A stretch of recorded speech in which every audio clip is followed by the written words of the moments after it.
नमस्कार, स्वागत है आपका। आप देख रहे हैं लंच ब्रेक। आपके साथ हूं मैं नेहा बाथम। किसका होगा राज तिलक? गुजरात में अब दूसरे दौर का मतदान आज चल रहा है। अमित शाह समेत तमाम दिग्गजों ने वोट डाल दिए हैं। प्रधानमंत्री मोदी की मां हीराबा ने भी मतदान केंद्र जाकर मतदान कर दिया है।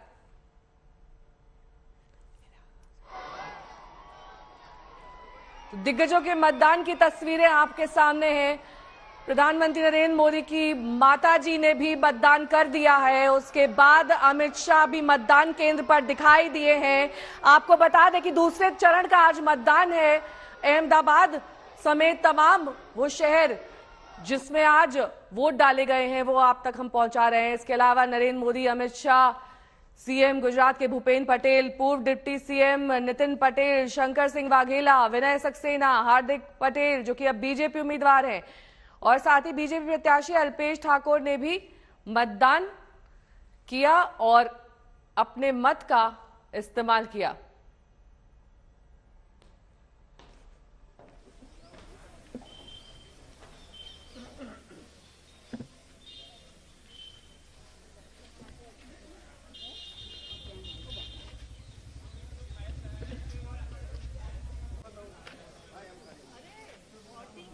11 बजे तक आंकड़ा आपके सामने है। साबरकांठा में 22% मतदान तकरीबन हुआ है, वडोदरा में 18%, गांधीनगर में 20%, अहमदाबाद में 16% लगभग मतदान हुआ है, मेहसाणा में 20.66%, महिसागर में 17% लगभग, पंचमहल में 18.74% और पाटन में 18.18% मतदान हुआ है। तो कुल मिलाकर अगर तस्वीर देखी जाए तो औसतन 20% के तकरीबन मतदान अभी तक हुआ है, जिसमें मेहसाणा में 20.66% मतदान, छोटा उदयपुर में 23.35%, बनासकांठा में 21.02%, दाहोद में 17.83%, खेड़ा में 19.63%।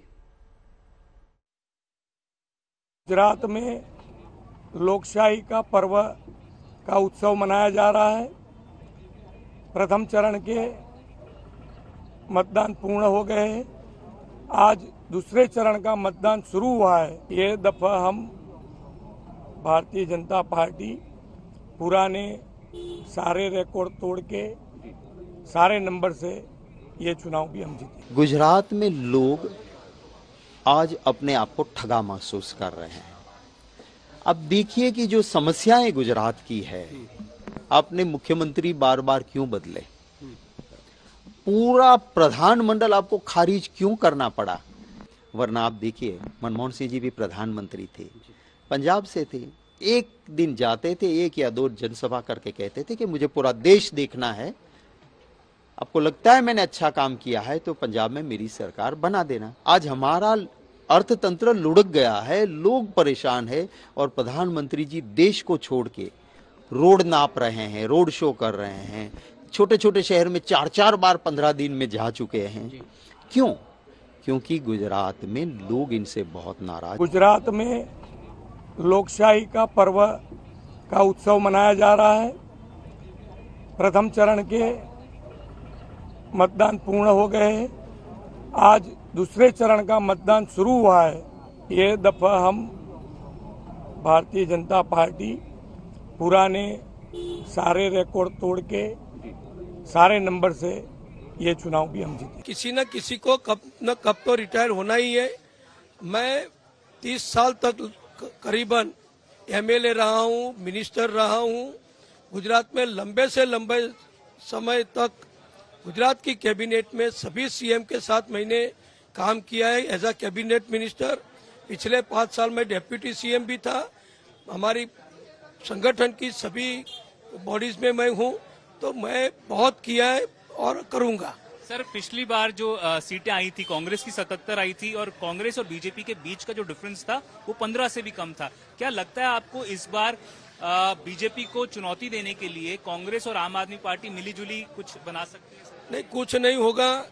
लास्ट वक्त तो जो हुआ था वो आप जानते हो। उस वक्त जो पाटीदार अनामत आंदोलन हुआ था, इसके कारण कई रीजन में हमारी बीजेपी की सीटें कम हुई थी। वो सब बात अब चली गई है। सब हमारे साथ मिल गए हैं, सब हमारी पार्टी में शामिल भी हो चुके हैं और राष्ट्र सेवा में लगे गए हैं। तो इस बार गुजरात में अभी तक गुजरात में जितनी सीटें सभी इलेक्शन में बीजेपी की आई है उससे ज्यादा सीट हम लेंगे। यहाँ विकास की बात करें तो जिला बनाना है अपनी तहसील को। कुछ गांव ऐसे जहाँ पर भौगोलिक स्थिति ऐसी है जिसके कारण पानी नहीं पहुँच रहा है, वहाँ पानी पहुँचाना है। तो निश्चित रूप से बिरम गांव के लोग विकास को और मजबूत करने के लिए वोट डाल रहे हैं और गुजरात के लोग सुरक्षा और सलामती जिस तरह से भारतीय जनता पार्टी ने गुजरात में कायम की है उस पर वोट डाल रहे हैं। कौन से एंटिंग मंत्री जो काम किया हेल्थ सेवा का, जो एजुकेशन सेवा का, जो सड़कें अच्छी की, जो लोगों को प्रोटेक्शन दिया, हर लोगों के खेत तक पानी पहुंचाया, क्या विकास का मुद्दा वो एंटी इनकम्बेंसी है? जो लोग रेवड़ी बांटने की बात करते हैं, मैं आपको दावे से बोल दूं, जब हम बोलते हैं कि 150 से ज्यादा भाजपा की सीटें आएगी तो 150 से ज्यादा सीटों, ये कॉर्ड कर ली गई है मेरा निवेदन, 150 से ज्यादा सीटों पर इनकी जमानत जब्त हो जाएगी।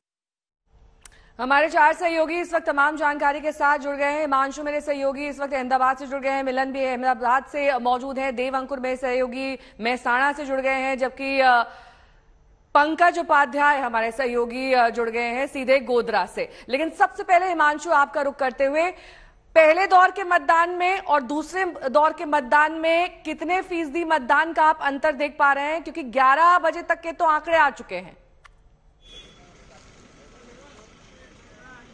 देखिए बिल्कुल नेहा, जिस तरीके से पहले चरण का जब मतदान हुआ था तो उसमें जो प्रतिशत का मतदान का कम हुआ उसको लेकर सभी पार्टियों की जो चिंता है वो बढ़ गई थी और उसके बाद जो है इलेक्शन कमीशन ने ये अपील की कि देखिए शहरी क्षेत्रों के अंदर जो है वो लोग बाहर आए और वोट करें और वोट करना जो है हर आदमी का अधिकार है।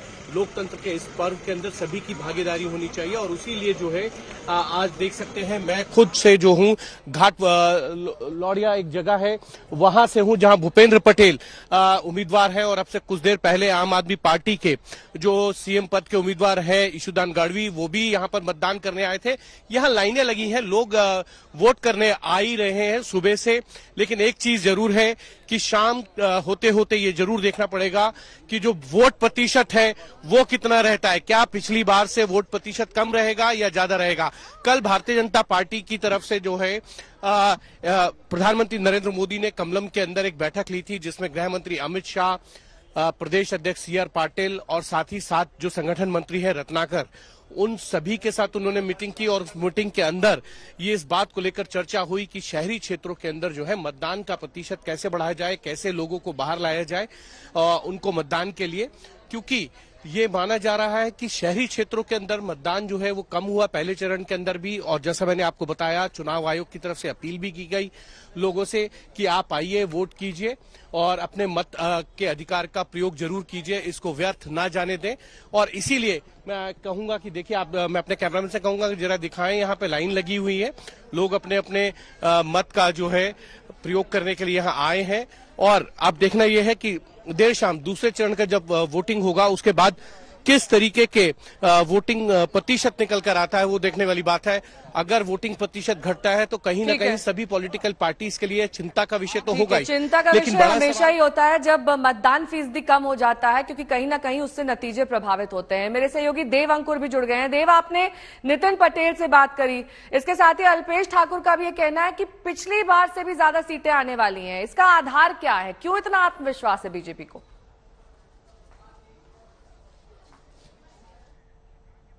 मैं लौटूंगी आपके पास। इस बीच दिल्ली की तस्वीरें आ रही हैं जहां पर मतदान के बाद प्रधानमंत्री नरेंद्र मोदी पहुंच चुके हैं।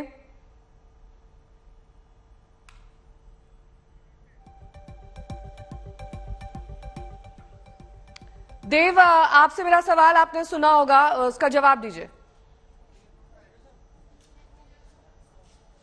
नेहा, देखिए बीजेपी का जो आत्मविश्वास का जो दिखा रही है बीजेपी इस समय, उसके पीछे के 2-3 कारण माने जा सकते हैं। पहली बात यह है कि बीजेपी गुजरात में अपने जो लोकल उम्मीदवार हैं उनके नाम पर वोट नहीं मांग रहे हैं। बीजेपी की स्ट्रैटेजी को अगर आप समझें, यहां पर मोदी सबसे बड़ा चेहरा है।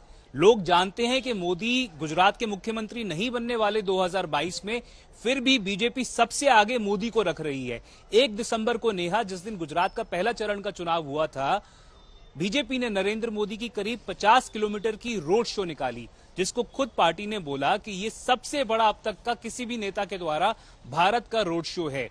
फिर उसके अगले दिन दोबारा से रोड शो निकाला गया। आज आपने देखा जब नरेंद्र मोदी प्रधानमंत्री जो हैं, जो रनअप में जब वोट डालने गए उससे पहले करीब 100 मीटर का डिस्टेंस वो पैदल चलकर गए और वहां से वोट डालने के बाद जब वो निकले तो उन्होंने लोगों से उनका अभिवादन स्वीकार भी किया और शायद वेव भी किया लोगों की तरफ। तो ये आप क्लासिक मोदी स्ट्रैटेजी मानकर चल सकते हैं। और इसी को लेकर देव अंकुर वहां पर काफी विवाद भी हो गया। विपक्ष कह रहा है कि दरअसल एक रोड शो की तरह किया गया। मिलन मेरी सहयोगी भी तमाम जानकारी के साथ जुड़ी हुई है। मिलन, जिस वोटिंग सेंटर पर आप मौजूद हैं वहां क्या स्थिति है, किस तरीके का टर्नआउट है? जी, आपको दिखाना चाहूंगी कि दिन जैसे चढ़ा वैसे ही धूप निकली और ज्यादातर जो गुजरात की जनता है वो इस वक्त वोट करती आपको दिखाई देगी। लंबी कतारें यहाँ पर दिखाई दे रही हैं वोटिंग सेंटर पर। इस वक्त हम एलिस ब्रिज की जो सीट है वहां पर है। बहुत ही दिलचस्प यहाँ के जो कैंडिडेट हैं उनका भी नाम अमित शाह है और वो यहाँ से 3 बार के मेयर रह चुके हैं और माना जाता है कि ये सीट भी भाजपा ने पिछली 7 बारी जीती है और इस बार भी लड़ाई इस सीट को बरकरार रखने की ही होगी। लेकिन आप देख सकते हैं कि बुजुर्ग वोटर हैं, यंग वोटर हैं, सारे आपको यहाँ पर दिखाई दे जाएंगे और एक एक करके यहाँ पर लोग आते हुए लंबी कतारों में, ये लाइन सीधा मुड़ती हुई एकदम अंदर की तरफ जा रही है। लोग इंतजार भी कर रहे हैं क्योंकि यहाँ पर लोगों का कहना है कि पहले यहाँ वोट करेंगे, उसके बाद अंदर जाकर अपनी दुकानें या अपना व्यवसाय फिर खोलेंगे। लेकिन लगातार हम आपको दिखा रहे हैं क्योंकि सुबह का जो वोट प्रतिशत है वो थोड़ा सा कम होता हुआ दिख रहा था, लेकिन ऐसा लगता है कि दिन चढ़ते चढ़ते हो सकता है कि वोट प्रतिशत बढ़ता हुआ दिखाई दे। अर्बन सीट है ये और अर्बन सीटों में अक्सर देखा जाता है कि वोटिंग कम होती है, लेकिन इस बार ऐसा लग रहा है कि शायद यहाँ पर जो वोटर्स में उत्साह है और खासकर प्रधानमंत्री नरेंद्र मोदी ने अपील किया है, अमित शाह गृह मंत्री ने अपील की है कि लोग ज्यादा से ज्यादा तादाद में बाहर आकर वोट दे, तो आपको उसका परिणाम इस वक्त दिखा रहे हैं। आप वोट कर चुके हैं? बिना पार्टी या किसी का नाम लिए बगैर आप बता सकते हैं कि एलिस ब्रिज में मुद्दा क्या है वोटिंग का? देखिए, बीजेपी नहीं, पार्टी का नाम नहीं ले सकते। हाँ, पार्टी के नाम नहीं ले सकते। विकास का मुद्दा है, परिवर्तन है या फिर महंगाई? विकास ही है मुद्दा। अच्छा। तो ज्यादातर आप देख सकते हैं नेहा कि यहाँ पर विकास का मुद्दा है। जाहिर सी बात है कि हम पार्टी का नाम और प्रत्याशी का नाम नहीं ले सकते, लेकिन क्योंकि ये एलिस ब्रिज की सीट 7 बार बीजेपी जीत चुकी है, इस बारी भी क्या जीत पाएगी ये बड़ा सवाल है। लेकिन लंबी कतारें इस वक्त लगी है यहाँ पर मतदान करने। बिल्कुल, लंबी कतारें लगी हुई है और ऐसा कई मतदान केंद्रों पर देखा जा रहा है जहां पर अब दिन चढ़ने के साथ साथ लोगों का आना शुरू हो गया है। पंकज मेरे सहयोगी जुड़े हुए हैं। पंकज, देखिए, आप उस सीट पर, उस जगह पर मौजूद हैं जहां पर हमेशा से ही एक मुद्दा हावी रहा, लेकिन क्या इस बार लोगों ने वो मुद्दा हाइंडसाइट में कर विकास के नाम पर वोट किया है या फिर कोई और मुद्दा छाया रहा? देखिए, कल से यहाँ मैं जिन लोगों से बात कर पाया हूँ उनका यही कहना है कि वो विकास के मुद्दे पर इस बार वोट करने वाले हैं। वो कहते हैं उन्हें इलाके का डेवलपमेंट चाहिए और यही कारण है शायद कांग्रेस और बीजेपी का गेम बिगाड़ने के लिए एआईएमआईएम की जो एंट्री हुई है उस पर सबकी निगाहें लगी हुई है। अब एमआईएम ने म्युनिसिपल इलेक्शंस में काफी अच्छा प्रदर्शन किया था और इसी के बिना पर यहाँ पर एमआईएम को इस बार लग रहा है कि शायद वो म्युनिसिपैलिटी से होते होते असेंबली तक का रास्ता भी तैयार कर लेगी। लेकिन जैसा कि हमने देखा 2007 से लेकर 2017 तक कांग्रेस ने यहां पर बाजी मारी थी, उसके बाद भारतीय जनता पार्टी ने 2017 में बाजी मार ली। लेकिन दिलचस्प बात तो जो है, जो डिफरेंस था, विक्ट्री का जो डिफरेंस था वो 258 वोट का था सिर्फ। और वैसे भी 2002 से 2017 तक हमने देखा है कि जो विक्ट्री का मार्जिन रहा है वो 3000 वोट से ज्यादा नहीं रहा है।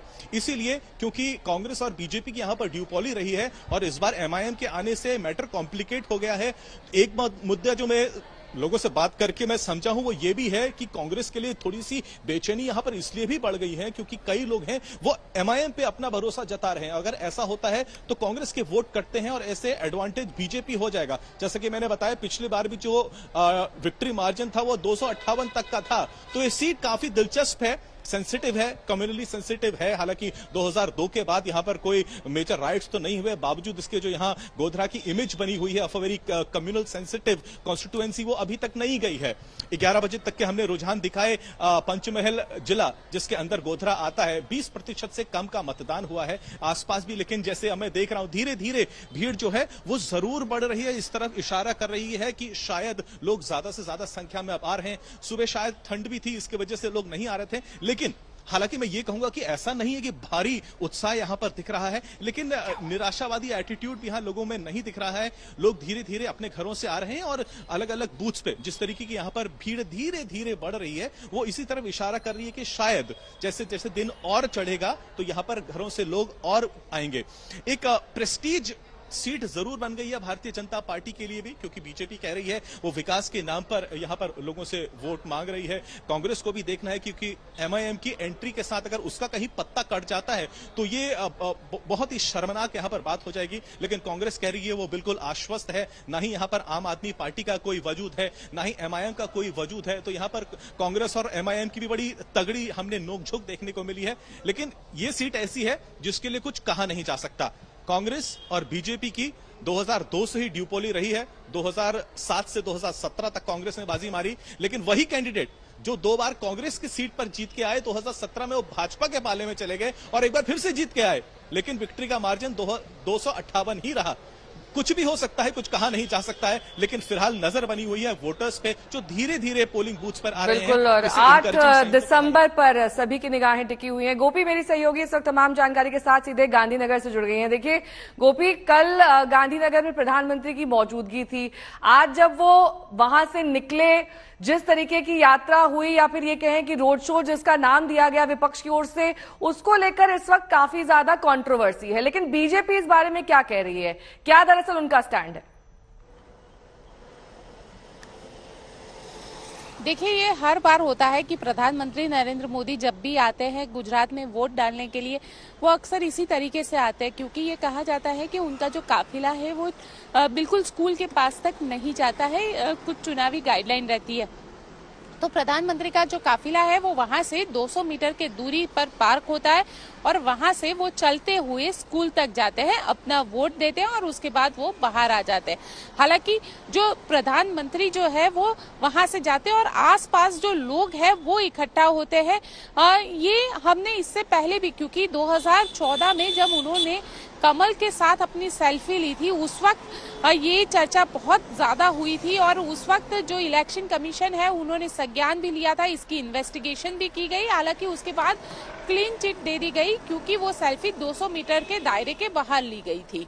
लेकिन अब सवाल ये आता है, विपक्ष लगातार हमला बोल रहा है। प्रधानमंत्री की जो मूवमेंट है उसे, क्योंकि उसे रोड शो का नाम दे दिया गया विपक्ष के जरिए, देखना दिलचस्प होगा कि इलेक्शन कमीशन इसे लेकर अब क्या कहता है। लेकिन ये कई सालों से हम प्रधानमंत्री को इसी तरीके से वोट देते हुए गुजरात के अंदर। ठीक है गोपी, मैं लौटूंगी आपके पास। और इस बीच 2 तस्वीरें, दिल्ली में इस वक्त बीजेपी का मंथन चल रहा है। प्रधानमंत्री की मौजूदगी इस वक्त दिल्ली में है, लेकिन सुबह वो अहमदाबाद में मौजूद थे, जहां पर उन्होंने अपना वोट डाला। और दोनों तस्वीरें बयां कर रही कि कैसे अलग अलग जो प्रधानमंत्री का दायित्व है उसे वो निभा रहे हैं, चाहे वोटिंग का दायित्व हो या फिर 2024 की तैयारी हो। उसको लेकर अब कार्यकारिणी की बैठक चल रही है, जिसमें तमाम दिग्गज मौजूद हैं। गुजरात में दूसरे दौर के मतदान के बीच दिल्ली में बीजेपी की 2 दिवसीय बैठक हो रही है, जिसमें प्रधानमंत्री मोदी भी इस बैठक में शामिल हो रहे हैं। उन्हीं के संबोधन के साथ इस बैठक की शुरुआत हुई। राष्ट्रीय पदाधिकारियों के सम्मेलन में प्रधानमंत्री की मौजूदगी है और बीजेपी के राष्ट्रीय अध्यक्ष जेपी नड्डा की अध्यक्षता में यह बैठक की जा रही है। पार्टी 2024 चुनाव को लेकर मंथन के साथ विधानसभा चुनाव की समीक्षा भी करेगी। लोकसभा चुनाव से पहले कर्नाटक, मध्य प्रदेश और राजस्थान जैसे राज्यों के अलावा त्रिपुरा और छत्तीसगढ़ में विधानसभा चुनाव होने हैं। बैठक में पार्टी के सभी राष्ट्रीय पदाधिकारियों के अलावा सभी राज्यों के प्रभारी और सह प्रभारी, विभिन्न मोर्चों के प्रभारी, प्रदेश अध्यक्ष और प्रदेश के संगठन महामंत्री भी हिस्सा लेंगे।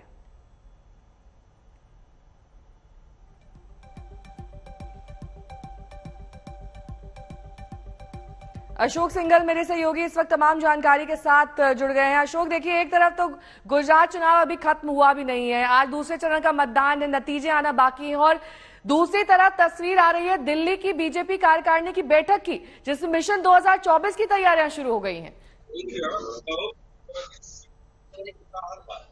बिल्कुल, बीजेपी के बारे में यही कहा जाता है कि एक चुनाव खत्म नहीं होता, दूसरी की तैयारी में लग जाती है। हमेशा इनका एक्शन मोड में रहती है बीजेपी। जब से 2014 के बाद से अमित शाह अध्यक्ष बने और प्रधानमंत्री नरेंद्र मोदी बने, उसके बाद से लगातार बीजेपी की कोशिश रहती है कि कुछ ना कुछ होता रहे। और आज प्रधानमंत्री गुजरात से पहुंचे अपना वोट डाल करके और सीधा बीजेपी मुख्यालय में पहुंचे, जहां पर राष्ट्रीय पदाधिकारी मोर्चों के अध्यक्ष और स्टेट प्रेसिडेंट की बैठक हो रही है और पार्टी की रणनीति और आगे जो चुनाव आने वाले हैं जिन राज्यों में उनकी तैयारियों को लेकर आज बातचीत होगी। प्रधानमंत्री एड्रेस करेंगे तमाम पदाधिकारियों को। खुद जेपी नड्डा मौजूद है, संगठन महामंत्री है और तमाम मोर्चों के जो प्रभारी हैं, स्टेट प्रभारी है, वो तमाम लोग मौजूद है। विश्लेषण किया जाएगा कि कहाँ कमियां हैं, क्या करना बाकी है। पार्टी की कोशिश ये रहती है कि आगे जो चुनावी स्टेट्स हैं उनको लेकर के पूरा रूपरेखा खाका खींचा जाता है और आगे कैसे बढ़ा जाए, जहाँ कमजोर सीटें हैं उन पे टारगेट किया जाए, उन पे फोकस किया जाए। पार्टी हमेशा से कई पहलुओं पर विचार करती है। जो सीटें कभी नहीं जीती बीजेपी ने उस पर फोकस किया जाता है, जो कम मार्जिन से जीती उन पे फोकस किया जाता है। तो ये तमाम बीजेपी की एक रणनीति रहती है और उसी रणनीति के तहत आज 2 दिन की बैठक प्रधानमंत्री के अभिभाषण से एड्रेस से शुरू हुई है। बिल्कुल, प्रधानमंत्री के संबोधन से इस बैठक की शुरुआत हुई है। हिमांशु मिश्रा मेरे सहयोगी सीधे अहमदाबाद से जुड़े हैं। हिमांशु, देखिए, आप बहुत सारे इलेक्शन कवरेज करते आए हैं। ये हमेशा से बीजेपी का स्टाइल रहा है कि एक चुनाव खत्म नहीं होता है, उसके बीच में दूसरे की तैयारी शुरू हो जाती है। ऐसा ही दिखाई दे रहा है दिल्ली में। क्या गुजरात चुनाव के जो नतीजे आएंगे उसका इफेक्ट, उसका असर स्ट्रैटेजी पर पड़ेगा 2024 की? देखिए, जो स्ट्रेटेजी है भारतीय जनता पार्टी की, वो स्ट्रेटेजी एक साथ रहती है और हर मुद्दे को देखते हुए, समय को देखते हुए, समकालीन मुद्दों को देखते हुए भारतीय जनता पार्टी अपनी स्ट्रेटेजी बनाती है। भारतीय जनता पार्टी 24 घंटे 7 दिन चुनावी मूड में रहती है। एक चुनाव खत्म होगा, दूसरी जगह वो लग जाते हैं। उत्तर प्रदेश के अंदर 10 मार्च को नतीजे आए थे, 11 मार्च को जो है प्रधानमंत्री नरेंद्र मोदी जो है वो गुजरात आ गए थे। तो एक तरीके से चुनाव दर चुनाव भारतीय जनता पार्टी का यह है कि मिशन मूड में रहना है और इसी मिशन मूड को ध्यान में रखते हुए भारतीय जनता पार्टी की ये 2 दिवसीय राष्ट्रीय पदाधिकारियों की जो बैठक है, इसमें एक स्ट्रेटेजी ये भी है कि आपकी जो जहां पर सरकारें हैं उनके साथ आपका कोऑर्डिनेशन कैसा है। जो सरकारों की योजनाएं हैं उनको जमीन तक आप लेके जाएं, ग्राउंड तक लोगों को फायदा मिले। केंद्र सरकार की जो योजनाएं हैं उसको नीचे ले जाने के लिए सरकारी मशीनरी के साथ लगकर आपको काम करना पड़ेगा, जिससे ग्राउंड तक आम आदमी को फायदा जाए। और आम आदमी को आप जाके बताइए कि केंद्र में मोदी सरकार और राज्य के अंदर आपकी सरकार क्या क्या आम आदमी के लिए कदम उठा रही है। ये ग्राउंड तक अगर आप जाएंगे तो आपका बेस जो है और मजबूत होता चला जाएगा। ये एक स्ट्रेटेजी हमेशा प्रधानमंत्री नरेंद्र मोदी अपनी हर मीटिंग के अंदर यही कहते हैं। उनको ये है कि जो सरकार की योजनाएं हैं आप उसको ग्राउंड तक लेके जाएंगे, आम आदमी का तक पहुंचा देंगे। जमीनी स्तर पर किस तरीके से काम करना है ये कार्यकारिणी का मुख्य मुद्दा होगा और इसको लेकर तमाम मंथन किया जाएगा। 2 दिवसीय ये बैठक है, लेकिन इस बीच आपको गुजरात चुनाव से एक बार फिर से जोड़ देते हैं, तस्वीरें दिखाते हैं। दरअसल अलग अलग जगहों की जहां पर आज दूसरे दौर का मतदान हो रहा है, ये तस्वीरें दरअसल बयां करती हैं कि काफी कम प्रतिशत में अभी तक मतदान हुआ है। दूसरे दौर में औसत मतदान माना जा रहा है सुबह 11 बजे तकरीबन 20 से 22% अलग अलग जगहों पर मतदान हुआ है। प्रधानमंत्री का वोट अहमदाबाद में, जहां पर मोदी मोदी के नारे लगे, उसके बाद जब सड़क पर वो निकले उसे रोड शो का नाम विपक्ष द्वारा दे दिया गया, लेकिन कतार में लगकर ही प्रधानमंत्री ने अपना वोट डाला। उसके बाद वो दिल्ली लौट आए।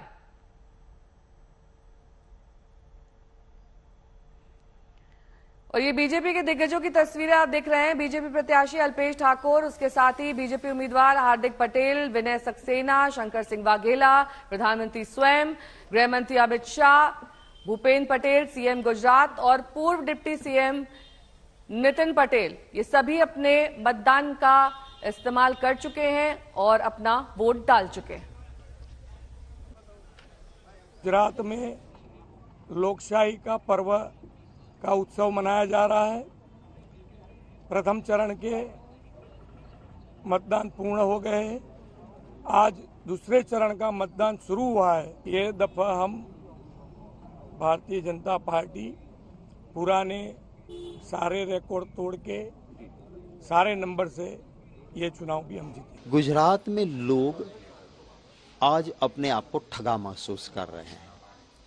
अब देखिए कि जो समस्याएं गुजरात की है, अपने मुख्यमंत्री बार बार क्यों बदले, पूरा प्रधानमंडल आपको खारिज क्यों करना पड़ा। वरना आप देखिए मनमोहन सिंह जी भी प्रधानमंत्री थे, पंजाब से थे, एक दिन जाते थे 1 या 2 जनसभा करके कहते थे कि मुझे पूरा देश देखना है आपको लगता है मैंने अच्छा काम किया है तो पंजाब में मेरी सरकार बना देना। आज हमारा अर्थतंत्र लुढ़क गया है, लोग परेशान है और प्रधानमंत्री जी देश को छोड़ के रोड नाप रहे हैं, रोड शो कर रहे हैं, छोटे छोटे शहर में 4-4 बार 15 दिन में जा चुके हैं। क्यों? क्योंकि गुजरात में लोग इनसे बहुत नाराज। यहाँ विकास की बात करें तो जिला बनाना है अपनी तहसील को। कुछ गांव ऐसे जहां पर भौगोलिक स्थिति ऐसी है जिसके कारण पानी नहीं पहुंच रहा है, वहां पानी पहुंचाना है। तो निश्चित रूप से बिरम गांव के लोग विकास को और मजबूत करने के लिए वोट डाल रहे हैं और गुजरात के लोग सुरक्षा और सलामती जिस तरह से भारतीय जनता पार्टी ने गुजरात में कायम की है उस पर वोट डाल रहे हैं। कौन से एंटी इनकम्बेंसी जो काम किया हेल्थ सेवा का, जो एजुकेशन सेवा का, जो सड़कें अच्छी की, जो लोगों को प्रोटेक्शन दिया, हर लोगों के खेत तक पानी पहुंचाया, क्या विकास का मुद्दा वो एंटी इनकम्बेंसी है? जो लोग रेवड़ी बांटने की बात करते हैं, मैं आपको दावे से बोल दूं, जब हम बोलते हैं कि 150 से ज्यादा भाजपा की सीटें आएगी तो 150 से ज्यादा सीटों, ये रिकॉर्ड कर ली गई है मेरा निवेदन, 150 से ज्यादा सीटों पर इनकी जमानत जब्त हो जाएगी। ईसुदान गढ़वी जो कि आपके सीएम कैंडिडेट हैं गुजरात में, उनसे खास बातचीत की आज तक ने सुनिए। हमारे साथ बातचीत करने के लिए आम आदमी पार्टी के मुख्यमंत्री पद के उम्मीदवार ईसुदान गढ़वी। गढ़वी साहब, आपने आज वोट किया, क्या कहना चाहेंगे आप गुजरात की जनता के साथ? मैं इसलिए क्योंकि आज दूसरे चरण का मतदान है और लोगों को मैं कह रहा हूँ कि मतदान करिए। हमें मतदान वोट करना बहुत जरूरी है। कितनी सीटों की आप उम्मीद करते हैं इस बार? हाँ, सेकंड फेज में हम उम्मीद कर रहे हैं 93 में से शुरुआत गुजरात। और कितनी कुल सीटें? पूर्ण बहुमत की सरकार। आपको वोट भूपेंद्र पटेल जो सीएम है उनकी कॉन्स्टिट्यूंसी में करना पड़ रहा है? ये अच्छी बात, ये लोकतंत्र की मजा है, ये लोकतंत्र की मर्यादा है। जी हाँ, ये थे ईसुदान गढ़वी। हिमांशु मिश्रा, अहमदाबाद, आज तक। और अब बात करेंगे यूपी के उपचुनाव की, जहां वोटिंग को लेकर मैनपुरी से रामपुर तक सियासी संग्राम छिड़ चुका है। समाजवादी पार्टी के अध्यक्ष अखिलेश यादव ने पुलिस पर वोट डालने से रोकने का आरोप लगाया। उत्तर प्रदेश के पूर्व मुख्यमंत्री और समाजवादी पार्टी के राष्ट्रीय अध्यक्ष अखिलेश जी, बड़ा दिन है मैनपुरी के लिए, पहले तो बताइए संदेश क्या है आज, क्योंकि पोलिंग का दिन है। मुझे उम्मीद है कि मैनपुरी की जनता नेताजी को याद करके और जो विकास नेताजी ने किया है उस विकास का समर्थन करेंगे। समाजवादी पार्टी की कोशिश है और हम लोगों का ये प्रयास रहेगा कि जो नेताजी ने सपना देखा था उस सपने को कैसे पूरा करें। आपने कहा डीएम फोन नहीं उठा रहे हैं, आपने कई लापरवाही बरती जा रही हैं। डे 1 से जिस दिन से नॉमिनेशन हुआ और आज तक लगातार उनकी कोशिश रही है कि समाजवादी पार्टी का कैसे नुकसान हो, उनके कार्यकर्ताओं को कैसे डराया धमका जाए, उनके खिलाफ कैसे मुकदमे दर्ज हों। सेंटर फोर्स आई है, वो समाजवादी पार्टी के गांव में जा रही है, उन्हें कैसे पता कि ये गांव समाजवादियों का है? उन्हें दूसरे गांव में क्यों नहीं जा रहे हैं फ्लैग मार्च करने? आखिरकार कौन उनको गाइड कर रहा है, कौन उनको बता रहा है कि इस गांव में आपको जाना है? ड्यूटी कौन लगा रहा है? आप यहाँ से रामपुर को भी देख रहे हैं, रामपुर में आसिम रजा को इस तरह से कल हिरासत में लिया गया, फिर छोड़ दिया गया। देखिए, ये रामपुर में लोकसभा में ही वोट नहीं डालने दिया, इस समय भी वो वोट नहीं डालने दे रहे हैं। ये कर्फ्यू लगा के काम कर रहे हैं। लोकतंत्र में अगर वोट नहीं डालने दोगे तो लोकतंत्र खत्म हो गया। योगी आदित्यनाथ यहाँ कहते हैं कि समाजवाद नहीं चाहिए, यहाँ पे मैनपुरी को रामराज्य चाहिए। जो समाजवाद है वही रामराज्य है, जो रामराज्य है वही समाजवाद है। और उनका अगर कोई रामराज्य है तो क्या ये रामराज्य है कि महिलाओं का सबसे ज्यादा अन्याय उत्पीड़न हो रहा हो, सबसे ज्यादा घटनाएं घट रही हो? तो आखिरकार उनका रामराज्य क्या है? अपना रामराज्य नहीं बताएंगे। 3 जगह है, मैनपुरी, खतौली और ये आप आरएलडी आपकी सपोर्ट में क्या कहना चाहिए? मुझे लगता है तीनों सीटें समाजवादी पार्टी और आरएलडी जीतने जा रही है। कन्नौज से चुनाव लड़ेंगे? वो अभी बात नहीं है। तो ये थे हमारे साथ अखिलेश यादव और इन्होंने बताया कि किस तरह से तीनों जगह उनकी नजर है और आरोप लगाए हैं बीजेपी पर कि यहाँ पर चुनाव लड़ने नहीं दिया जा रहा है। कैमरामैन नीरज के साथ समाज श्रीवास्तव, आज तक। डिम्पल यादव जी मौजूद हैं, बड़ा दिन है आपके लिए, आपने लगातार कैंपेनिंग करी है ग्राउंड पर, आज के दिन है, क्या कहेंगे जनता से?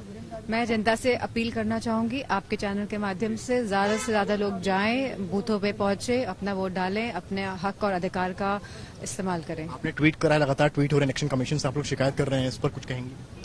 जी हाँ, जिस तरह से प्रशासन और सरकार लगातार लोगों को हैरेस कर रही है, कार्यकर्ताओं को हैरेस कर रही है, और जिस तरह रात को भी काफी इस तरह की प्रक्रिया हुई है क्षेत्र में जहां पैसे और शराब बांटी गई है, कोई हथकंडा छोड़ नहीं रही है, जहां ये प्रशासन नहीं छोड़ रहा, सरकार नहीं छोड़ रही है, तो इस वजह से ट्वीट हुए हैं मेरे अकाउंट। रघुराज शाक्य को बड़ा चैलेंज मानती हैं? मैं समझती हूँ क्षेत्र की जनता जिससे इतना विकास देखा है और लगातार विकास देखा है, यहाँ पे आप देखेंगे लोग संपन्न है, लगातार विकास हुआ है, तो इस क्षेत्र की जनता इस बार नेताजी के नाम पे वोट करने जा रही है। डिंपल यादव अगर जीत कर आती है तो वो जनता के लिए क्या करेंगे?